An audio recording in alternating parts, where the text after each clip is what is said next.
बिस्मिल्लाहिर्रहमानिर्रहीम। अस्सलाम वालेकुम। मैं अपने एक दोस्त के वालिद की बीमार पुरसी के लिए अस्पताल गया। मरीज की उम्र 60 बरस से जायद थी।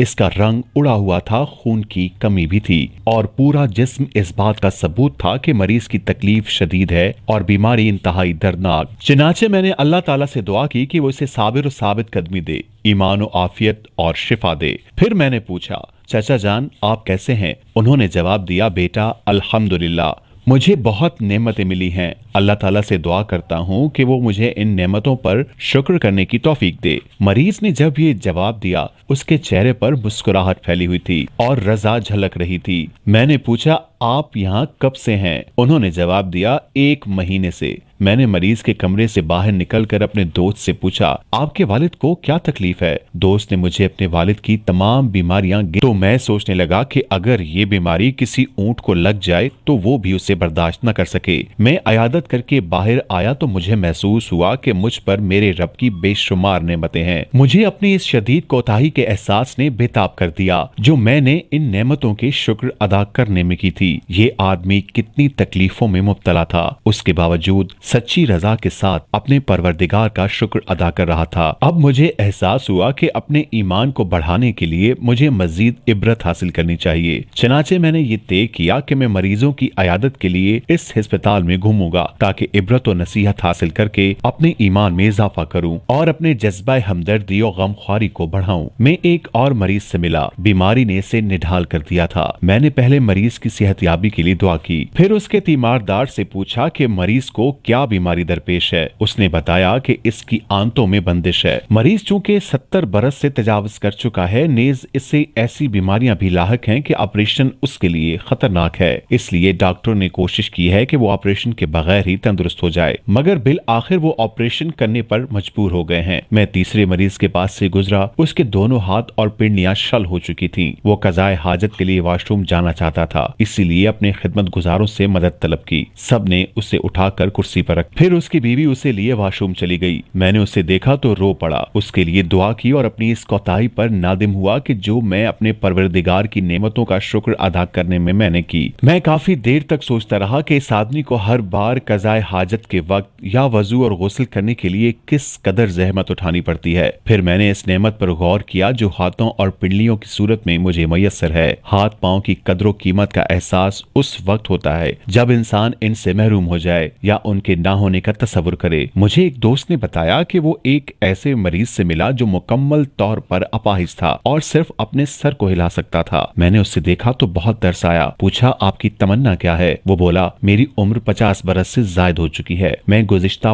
5 बरसों से बिस्तरे अलालत पर हूँ। मेरी तमन्ना ये नहीं कि मैं चलूं फिरूं, अपने बच्चों को देखूं और आम इंसानों की तरह जिंदगी गुजारूं। मेरी तमन्ना सिर्फ ये है कि मैं इस काबिल हो जाऊं कि अल्लाह के हुजूर रुकू और सुजूद कर सकूं। एक डॉक्टर बयान करता है कि मैं इंतहाई निगहदाश्त के वार्ड में एक मरीज के पास पहुंचा जो बहुत ज्यादा बूढ़ा था। मरीज के चेहरे पर नूर फैला हुआ था। उसके दिल का ऑपरेशन हुआ था। इस दौरान खून बहने की वजह से दिमाग के कुछ हिस्सों में खून रुक गया था, लिहाजा मरीज मुकम्मल तौर पर बेहोश हो गया। उसे मसनूई तनफ्फुस से सांस दिया जा रहा था। मरीज के बेटे से मैंने पूछा कि इसके वालिद का पेशा क्या था। उसने बताया कि वो एक मस्जिद में मुअज्जिन थे। मैं मरीज के नजदीक हुआ, उसके हाथ और सर को हरकत देने की कोशिश की, उससे बात की, मगर उसने जवाब न दिया। उसके बेटे ने अपने बाप को अहले खाना के हवाले से खुशकुन खबरें सुनाना शुरू की, मगर उसके वालिद ने हरकत न की। अब बेटा बोला, अब्बा जी, मस्जिद आपकी मुंतजिर है, लोग आपके बारे में पूछते हैं। वो नमाजों के लिए आपकी अजान की आवाज सुनने के लिए बेताब हैं। इस मस्जिद में अब कोई शख्स बाकायदा अजान नहीं देता,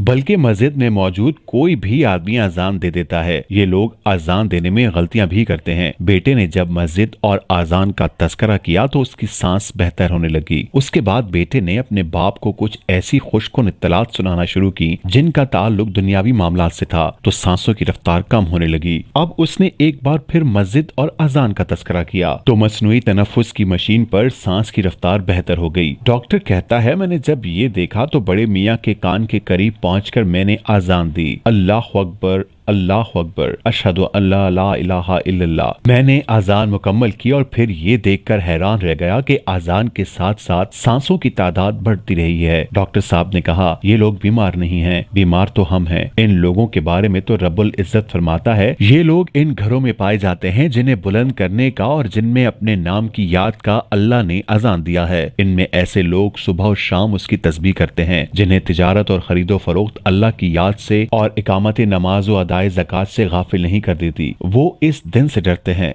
जिसमें दिल उलटने और दीदे पत्थरा जाने की नौबत आ जाएगी, और वो ये सब कुछ इसीलिए करते हैं ताकि अल्लाह उनके बेहतरीन अमाल की जजा उनको दे और मजीद अपने फजल से नवाजे। अल्लाह जिसे चाहता है बेहिसाब देता है। डॉक्टर साहब ने दुरुस्त कहा कि वाकई हम लोग बीमार हैं, हालांकि हमारे बदन तंदुरुस्त हैं, हमारे दिलों को इलाज की जरूरत है। हम लोग जो मर्जों और रोगों से महफूज हैं, अपने खालिक परवरदिगार और राज़िक की नेमतों के मजे उड़ा रहे हैं, मगर हमारा मर्ज ये है कि हमें इन नेमतों का शऊर नहीं और ना हम इन नेमतों पर अपने रब का शुक्र ही अदा करते हैं जैसा कि शुक्र अदा करने का हक है, बल्कि अफसोस कि हम उल्टा इन नेमतों के अता करने वाले की नाफरमानी करते हैं। क्या आपको ये एहसास नहीं कि कल आपको अपने परवरदिगार की हुजूर खड़ा होना है, फिर वो आपसे इन नेमतों के बाबत दरियाफ्त फरमाएगा और आपकी नाफरमानी और गुनाहों में बढ़ते चले जाने का सबब पूछेगा। ए अपने परवरदिगार की नेमतों के मजे लूटने वालों, तुम्हें ये खौफ नहीं कि तुम्हारे गुनाह तुम्हें हलाक कर देंगे? क्या तुमने कभी नूह, आद, समूद, लूद और शुएब अलैहिस्सलाम की कौमों के अंजाम के बारे में नहीं सोचा? क्या तुमने कभी फिरौन और उसकी कौम के अंजाम और दीगर तबाह होने वालों के अंजाम पर गौर नहीं किया? अपने गुनाहों के बारे में सोचो, फिर फैसला करो दूर अंदेशी के साथ कि तुम गुनाहों और नाफरमानियों को तर्क कर दोगे, अपने परवरदिगार की फरमाबरदारी करोगे और उसकी नेमतों पर उसका शुक्र बजा लाओगे। आप इस बारे में अल्लाह के नबियों की पैरवी कीजिए कि उन पर मसाइब व अलाम भी सबसे बढ़कर आए, फिर भी वो सबसे बढ़कर शुक्रगुजार थे। देखिए सैयदना इब्राहिम अलैहिस्सलाम किस कदर शुक्रगुजार थे कि अल्लाह ताला उनकी इस खूबी की गवाही देता है। वाकया ये है कि हजरत इब्राहिम अलैहिस्सलाम अपनी जात से एक पूरी उम्मत था, अल्लाह का मती फरमान और यकसू। वो कभी मुश्रिक न था, अल्लाह की नेमतों का शुक्र अदा करने वाला था। अल्लाह ने उसको मुंतखब कर लिया और सीधा रास्ता दिखाया। अल्लाह ने शुक्र और नेमतों के बाकी रहने और ज्यादा होने को बाहम मरबूत किया है। चनाचे फरमाया, हमारी तरफ से एक नेमत ये जजा देते हैं हम पर उस शख्स को जो शुक्रगुजार होता है। सूरतुल कमर। नेस फरमाया, और याद रखो